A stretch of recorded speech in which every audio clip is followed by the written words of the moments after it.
Bitter criticism. Thursday, yeah. Thursday, Cgtn Thursday. Huh?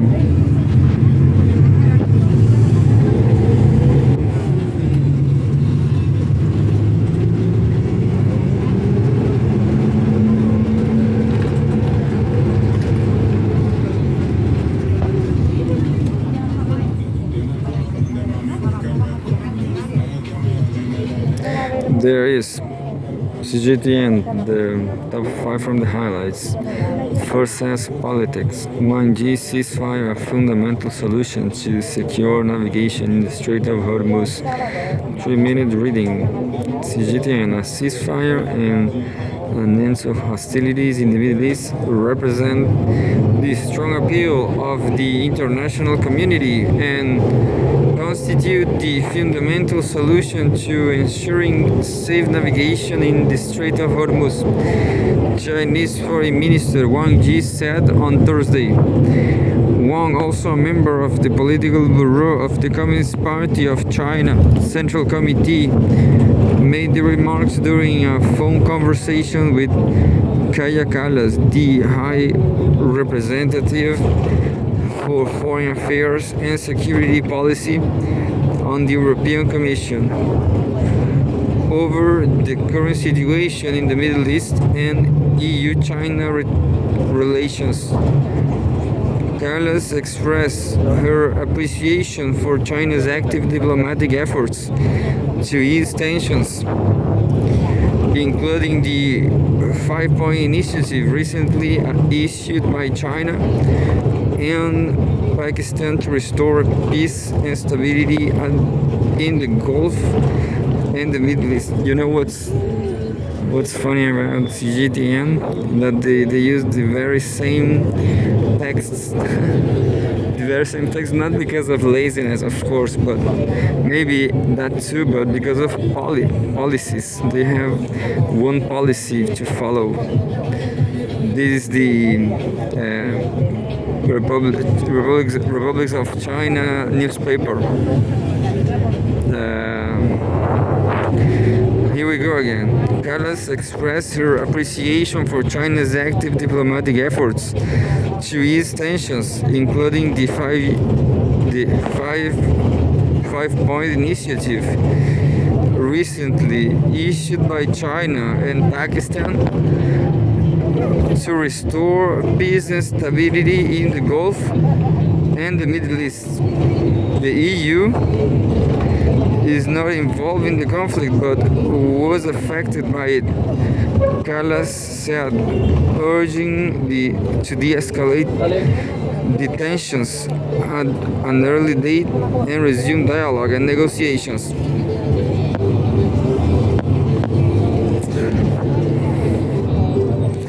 The EU side supports the UN's humanitarian efforts to protect civilians and non-military targets and will strive to ensure the Strait of Hormuz remains open to navigation, she said. Amid the current international situation, it is a shared responsibility for China and the EU to enhance communication and exchanges and safeguard the international system with the United Nations at its core and the international order based on international law, Wang said, elaborating on China's principled stance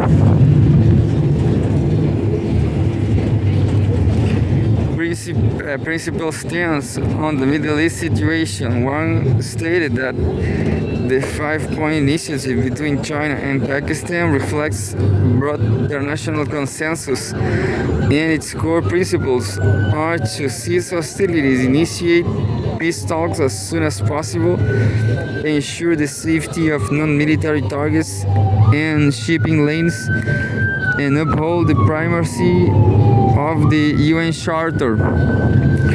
The Chinese Foreign Minister said the UN Security Council actions must not provide legal cover for unauthorized military operations, nor should they heighten tensions or or escalate conflict.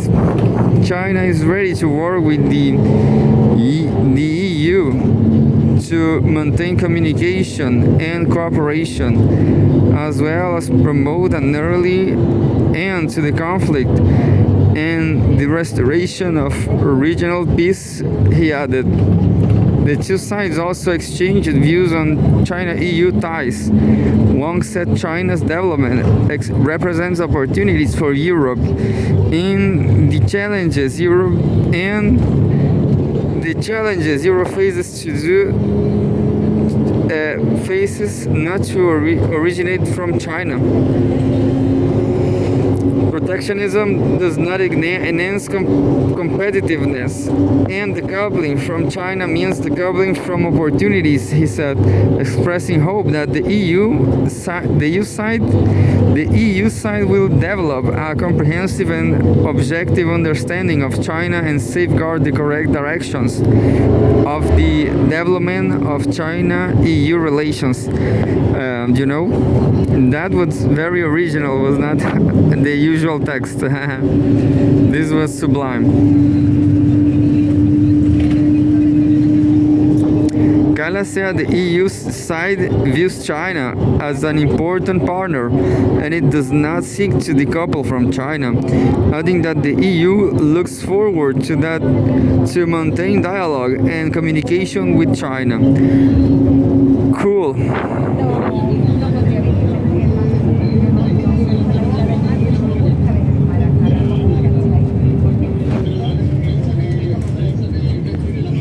Well, I guess 5 minutes read, 5 minutes, 5 minute size news. But this time I guess China knows what's going on with Iran, and this is all about a huge article, world, and here we go. This is like an analysis of the whole situation. And when Chinese people say something, it's because probably true because they take their time. How the world reacts to Trump's national address on Iran possible NATO withdrawal. This is from Cgtn China, Shen Qiaoshen.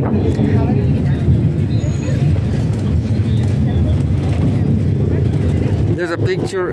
U.S. President Donald Trump speaks during a televised address on the conflict in the Middle East from the cross hall of the White House in Washington, etc.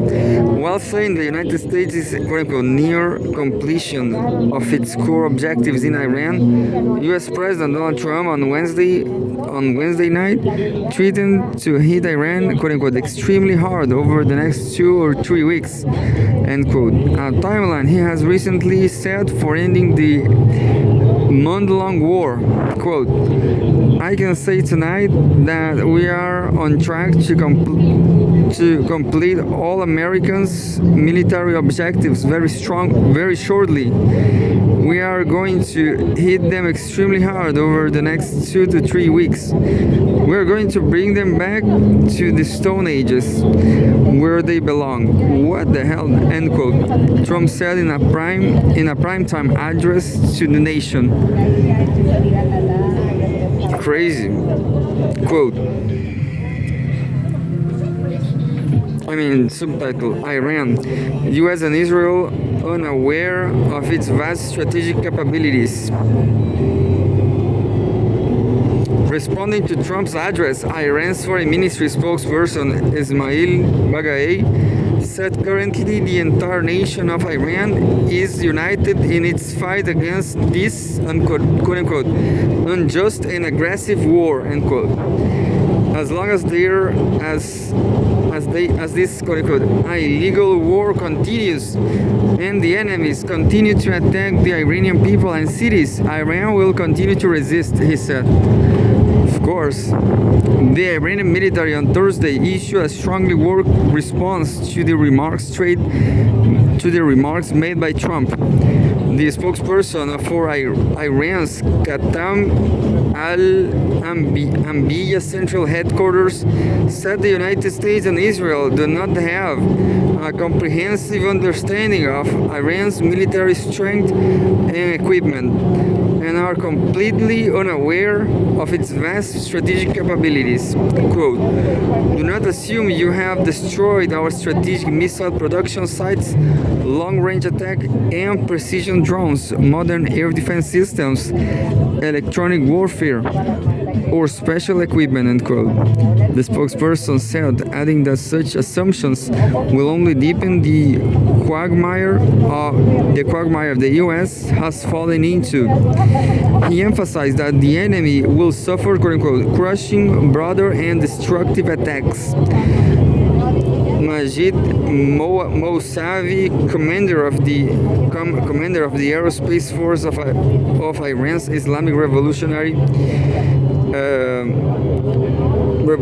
Guard Corps, IRGC, said it is the U.S. who sends its soldiers to the graves, not Iran. He slammed the U.S. for threatening a nation with over 6,000 years of civilization with its only 250 years of history. And there's a picture.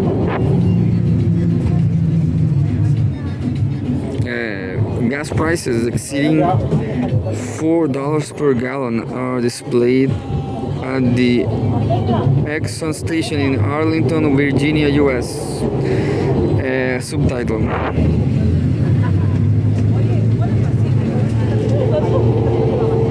It says, sharp criticism for U.S. lawmakers. Trump's address also drew sharp criticism from U.S. lawmakers and politicians. Quote, anyone watching that speech has no idea whether Trump is escalating or de-escalating the war in Iran. But to be fair, neither does he. End quote. Democratic U.S. Senator Chris Murphy wrote on X. Quote, he's talking about a country of 90 million people, end quote, said U.S. Representative Yasamin Ansari, a Democrat from Arizona, quote unquote, vile, horrifying, evil, end quote. Maryland Senator Chris Van Hollen is also critical of the address. Quote, Trump has always lied to us, end quote. Van Hollen, a Democrat, said over 2 weeks ago. He said, quote, we won. If so, then why are we still there? What's next? All we can count on is more lies from Trump. This delusional man is dangerous to our country and the world, end quote. Alan Hullman, a former senior U.S. Naval Force officer, has slammed Trump's address to the nation, saying it failed to outline a clear strategy for the war on Iran. He called it a, quote unquote, victory speech for Iran. Senate Minority Leader Chuck Schumer lambasted the speech, calling the speech, quote, rambling, disjointed, and pathetic, end quote. Schumer, a Democrat from New York, said Trump is failing to articulate objectives, alienating allies, and ignoring the kitchen table problems Americans are facing. He said Trump's actions in Iran will be considered one of the greatest policy blunders in the history of the U.S.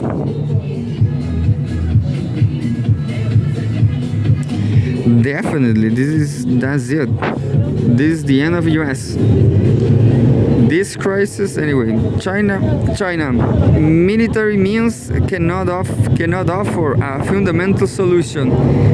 The Chinese Foreign Ministry also responded to the U.S. threat to hit Iran, quote unquote, extremely hard. Quote, military means cannot offer a fundamental solution, and the escalation of conflicts does not serve the interests of any party, end quote. Spokesperson Mao Ning said at a regular press briefing. She called on all parties involved to resolve problems through dialogue and negotiation to avoid further impacting the global economy and global energy security. And there's a picture.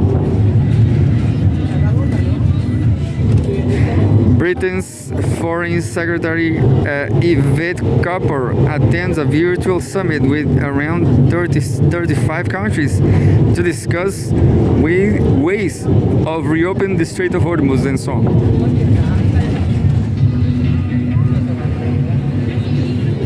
Concerns of U.S. allies. Trump recently said he is strongly considering pulling the United States out of the North Atlantic Treaty Organization, NATO, after the alliance failed to join the attacks on Iran. When asked if he will consider America's membership in the alliance after the conflict, he said the question is, quote unquote, beyond reconsideration, adding, quote, I was never swayed by NATO. I always knew they were a paper tiger, end quote. Trump also expressed dissatisfaction with NATO for, quote unquote, not being there, saying it was, quote unquote, actually hard to believe. Responding to Trump's threats to pull out of the alliance, UK Conservative leader Kenny Badenoch has said that any sign of division within NATO could represent a, quote unquote, a gift to countries such as Iran and Russia, according to BBC reports. Quote, I think that we need to make sure that Russia or Iran, making it seem as if there is a spill in the Western alliance. Badenoch said, quote, if they see that the Western countries are squabbling, that's a gift to them. French President Emmanuel Macron said on Thursday that it will be unrealistic to launch a military operation to force open the Strait of Hormuz after Trump challenged U.S. allies to work towards reopening it. Asked about Trump's criticism of NATO allies and threats to pull the U.S. out of the alliance, Macron told reporters during a trip to the Republic of Korea that he doesn't wish to offer a running commentary on a military operation that America have chosen to conduct alongside Israel on their own terms, adding that France's priority is to achieve peace as soon as possible. Leaders from 35 countries have recently signed a joint statement voicing their readiness to contribute to, quote, appropriate efforts to ensure safe navigation through the Strait of Hormuz, end quote. Many of their foreign ministers are set to join a virtual summit on Thursday, tasked with exploring, quote, viable diplomatic and political solutions, quote, to reopen the vital waterway. Like the UK, France, Germany, Australia, and Gulf states are expected to participate in the virtual summit. Notably, the United States will not be among them. Overnight, Trump suggests that the strait, one of the world's most critical shipping lanes, could reopen automatically once the conflict ends. This is so unrealistic, isn't it? Considering all the invasions of all the Arab countries, every single one of them, like let's say Iraq was like one whole year. It was like 10 years in Iraq. They are still in Iraq and they got nothing from it, nothing. Just barbarism, understand? Just civil war. Overnight, Trump suggests the strait, one of the world's most critical shipping lanes, could reopen, quote unquote, automatically. And once the conflict ends, however, other countries remain far less convinced. Me too.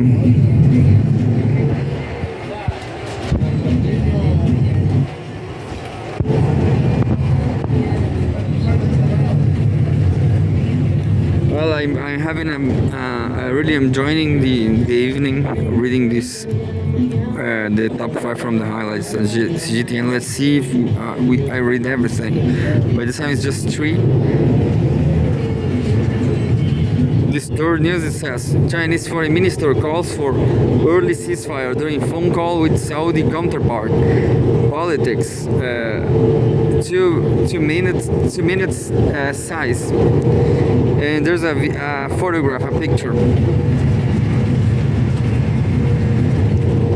Vehicles pass the King Abdullah Financial District complex as multiple explosions rattle the Saudi capital, Riyadh. Chinese Foreign Minister Wang Yi on Thursday held a phone call with his Saudi counterpart, Faisal bin Farham Al Saud, calling for an early ceasefire and the conflict as the conflict involving the US, Israel, and Iran continues to escalate and destabilize the Middle East. Faisal briefed Wang on the latest developments, noting that the ongoing conflict has had far-reaching repercussions for both the region and the broader international community. He said Saudi Arabia attached greater importance to China's role in global affairs and value the high-level strategic partnership between the two countries. He expressed hope to step up communication and coordination with China on multilateral platforms such as the United Nations in a joint effort to de-escalate tensions and bring the conflict to an end. Wang, also a member of the Political Bureau of the Communist Party of China's Central Committee, said the conflict has dragged on for over a month, causing heavy casualties and extensive damage while posing growing risks to the security and stability of Gulf countries, including Saudi Arabia. He said that China is following the situation closely with deep concern, noting that China and Pakistan recently put forward a five-point initiative on restoring peace and stability in the Gulf and the Middle East, governing respect for the sovereignty and security of regional states, a halt to attacks on civilians and non-military targets, and the safeguarding of maritime routes. He added that the tensions in the Strait of Hormuz are a spillover from the ongoing conflict, warning that continued fighting will make it difficult to ensure stability in the vital waterway. The immediate priority, he stressed, is to secure a ceasefire as soon as possible. Wang also underscored that actions by the United Nations Security Council should avoid further escalation and must not legitimize unauthorized military operations, cautioning that such moves could set dangerous precedents with serious consequences, particularly for small and medium-sized countries. He commended Saudi Arabia's efforts to promote de-escalation and said China stands ready to work with Saudi Arabia to help restore peace and stability in the region at an early date. Cool. Let's read it all. Let's read it all. Look.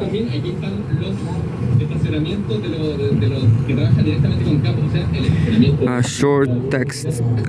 China Commerce Ministry calls for further leveraging China-US economic trade consultation mechanism. What? A file photo of He Wadong, spokesperson for the Chinese Ministry of Commerce. China's Ministry of Commerce on Thursday called for further leveraging the China-US economic trade China-US economic and trade consultation mechanism and strengthening dialogue and communication to promote the healthy, stable, and sustainable development of bilateral economic and trade relations. The two sides should implement the important consensus reached by the two heads of state and the outcomes of previous economic and trade consultations. Ministry spokesperson He Yadong Wang said at a regular press briefing in response to a question on China-US economic and trade ties. Guided by the important consensus reached by the two heads of state, China and the United States have conducted 6 rounds of economic and trade consultations since last year, achieving a series of outcomes that have injected greater stability and certainty into bilateral economic and trade relations and the global economy, he said. Facts have clearly proved that the best approach to bringing differences and resolving issues is by upholding mutual respect and engaging in equal dialogue and consultation, the spokesperson added, source Xinhua News Agency. Well, the last one I'm not going to read it. It's Africa. Senegal racing against time to deliver Africa's first ever Olympics. Yeah, I hope so. It will be cool. Well, I hope so.